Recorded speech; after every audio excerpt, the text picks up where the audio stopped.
किनारी ती देवी आहे, तर तिचं मेन जो उद्देश आहे किंवा मोठं आहे, तिचं काम आहे की हे जे कोरमधली जी गावं आहेत समुद्र किनाऱ्यावर हो. जे येणार, समुद्र किनारा म्हटलं तर नैसर्गिक आपत्ती ही आली, Correct. तर त्या नैसर्गिक आपत्तीपासून संरक्षण करण्यासाठी बरोबर. त्या गावांचं तसंही ती तुम्ही गावी म्हणू तिकडे शकता. वसलेली आहेत. वर्षामध्ये जेवढी मी गावची माहिती कलेक्ट करू शकलो ॲज अ ट्रेकर म्हणून माझा स्वतःचा पर्सनल व्यवसाय आहे, तर त्याच्यानुसार मला माहिती पडलं की हे जे देवस्थान आहे भैरोबा, ह्याला देवीचं गाड असं म्हटलं जातं.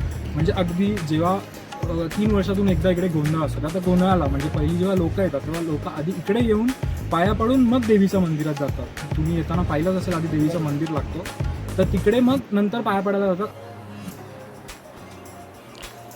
नमस्कार मंडळी, मुंबईचे कोकणकर या आपल्या यूट्यूब चॅनलच्या नवीन व्हिडिओमध्ये आपल्या सर्वांचे स्वागत आहे. मंडळी, आतापर्यंत आपण आपल्या कोकणातील दापोली तालुक्यातील माझ्या दाभोळ गावात वसलेल्या छान व सुंदर मंदिरांना आपल्या चॅनलच्या व्हिडिओच्या माध्यमातून भेट देत आहोत. मागच्या व्हिडिओपर्यंत आपण दाभोळ गावातील श्री स्वयंभू चंडिका देवी मंदिर, ताऱ्यावरचा स्वयंभू गणपती, शिळावरचा मारुती मंदिर यांना भेट दिली आहे. या सर्व व्हिडिओची लिंक या व्हिडिओच्या डिस्क्रिप्शनमध्ये दिलेली आहे. या सर्व व्हिडिओंना आपण नक्की भेट द्या व आमच्या व्हिडिओंना चांगला प्रतिसाद देऊन आपल्या प्रतिक्रिया कमेंटच्या माध्यमातून आमच्यापर्यंत नक्की पोचवा. सोबत आमच्या मुंबईचे कोकणकर या चॅनलला सबस्क्राईब करून सर्व व्हिडिओजना लाईक व शेअर करा. मंडळी, आता आपण दाभोळ बीचच्या जवळ असणाऱ्या भैरोबा देव या जागृत देवस्थानाला भेट देणार आहोत. तसेच या देवस्थानाबद्दल माहिती जाणून घेणार आहोत. तर मंडळी, हा व्हिडिओ आपण शेवटपर्यंत नक्की पहा. सोबत कोकणातील अप्रतिम निसर्ग सौंदर्याचा अनुभव घ्या. बघाल तर दाभोळची खाडी, दाभोळचा बीच दिसतोय.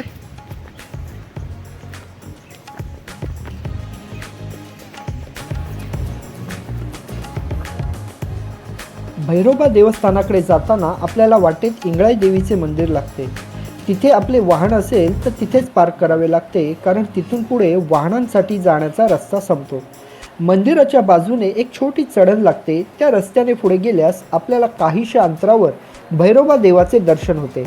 हे देवस्थान अरबी समुद्राला लागून आहे, जिथे दाभोळ खाडी अरबी समुद्राला मिळते. हे देवस्थान जागृत आहे अशी दाभोळ गावातील ग्रामस्थांची श्रद्धा आहे. देवस्थानाच्या आजूबाजूला आपल्याला गर्द झाडी व डोंगर पाहायला मिळतो. तसेच आजूबाजूला सर्प व वानर इत्यादी प्राणी असण्याची शक्यता आहे. म्हणून या देवाचे दर्शन घेताना आपण आजूबाजूला काळजीपूर्वक पाहून देवाचे दर्शन घ्यावे. या देवाचे दर्शन घेताना आपल्याला कंतारा चित्रपटाची आठवण आल्याशिवाय राहत नाही.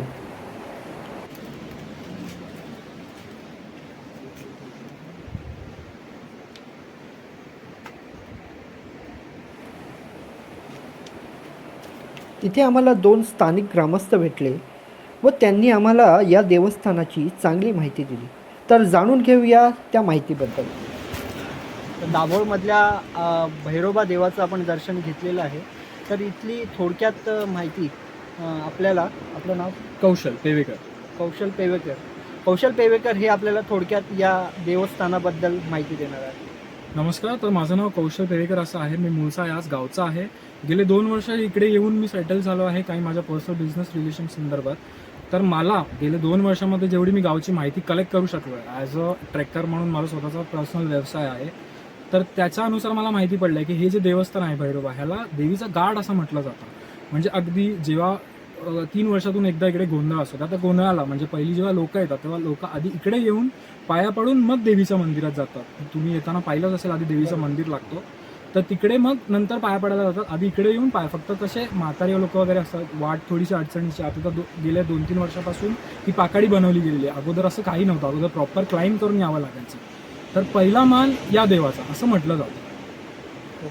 थँक्यू. आणि एक मला विचारायचं होतं की खालची जी इंगळाई देवी आहे, हां, तिचं पण काही एक महत्त्व. तिचं वैशिष्ट्य म्हणजे असं की देवाचं जे आपण म्हणतो की सीमेचे देवता, ओके, त्या प्रकारे हे मंदिर आहे. आणि हे फक्त या दाभोळ गावापुरती मर्यादित नाही, इतर आजूबाजूचे 16 गावं, म्हणजे पलीकडे ते मच्छीमारी वगैरे करणारी लोक असतात, ते लोक वगैरे येऊन म्हणजे 3 वर्षातून एकदा तो गोंधळ घालावा. मला असं वाटतं, म्हणजे मलाही स्वतः रिअलाइज झालं होतं जेव्हा मी पहिल्यांदा दर्शन घेतलं होतं. ओके. की समुद्र किनारी ती देवी आहे, तर तिचं मेन जो उद्देश आहे किंवा मोठं आहे, तिचं काम आहे की हे जे कोरमधली जी गावं आहेत समुद्र किनाऱ्यावर जे येणार, समुद्रकिनारा म्हटलं तर नैसर्गिक आपत्ती ही आली, करेक्ट, तर त्या नैसर्गिक आपत्तीपासून संरक्षण करण्यासाठी बरोबर. त्या गावांचं तसंही ही तुम्ही गावी म्हणू तिकडे शकता. वसलेली आहे. कारण की म्हणजे यामध्ये 100% तथ्य आहे असं मी दावा नाही करत, पण जे मला रिअलाइज झालंय, ज्यांना मनातून श्रद्धा आहे ते मानतात. जे मला रिअलाइज झालेलं आहे ते मी सांगतो. नक्की नक्की तुम्ही असं म्हणू शकता, कारण की कसं 3 वर्षानंतर ते देवीचा मान म्हणून घालावाच लागतो. जर ते नाही घातलं तर मग त्याचे ड्रॉबॅक दिसायला लागतात. फॉर एक्झाम्पल आता कोणाच्या म्हणजे असं बॉडी काय म्हणतात ते पुराणातल्या गोष्टी आहेत त्या, की देवीचा मग जो शिवा म्हणजे आपण वाहन म्हणतो ते वाहन मग कोणाची गाई बकरी वगैरे त्यांना इजा करणार किंवा कोणाचे बैल मारणार, या सगळ्या गोष्टी घडल्या जातात. त्याच्यामुळे तो गोंधळ 3 वर्षानंतर घालणं महत्त्वाचं आहे आणि त्याच्यासाठी गोंधळी खास बोलावे लागतात. तर हे म्हणजे असं थोडक्यात हे खूप जागृत देवस्थान आहे. करेक्ट असं म्हणू शकतो आपण. म्हणजे कोकणातल्या जागृत देवस्थानापैकी हे एक देवस्थान आहे. त्याच्यावरती गाणंही तुम्ही ऐकलं असेल, इंगळे देवी हो हो, ऐकलं ना, मगाशी आम्ही तेच गुणगुणत येतो. ते सगळं कॉन्सेप्ट याच प्रकारे आहे. म्हणजे देवीचं नाव सुद्धा तेच आहे, इंगळे देवी.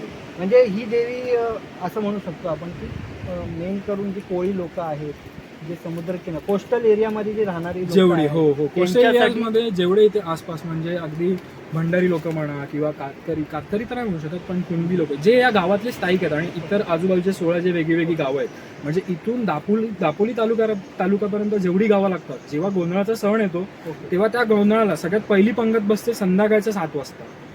ती पंगत उठते दुसऱ्या दिवशी सकाळी 7 वाजेपर्यंत. तोपर्यंत गावातला एकही माणूस म्हणजे कोणी जेवून घेतं, ज्या लोकांना घाई असते घरी जायची. पण आम्ही असं आता आजकालची यंगस्टर मुलं जर आम्हाला या देवासंदर्भात आत्तापासून अट्रॅक्शन नसणार तर आत्ताची जनरेशन ऑलरेडी हे विसरत चाललेली आहे. मग आम्ही लोक सेवा म्हणून किंवा कोणाला चला आता गावचा गोंधळ असल्यामुळे बाहेरून कुठून माणसं आपण हायर करून बोलवू नाही शकत. मग गावचीच सगळी यंगस्टर्स पब्लिक असते किंवा मोठी माणसं सुद्धा असतात.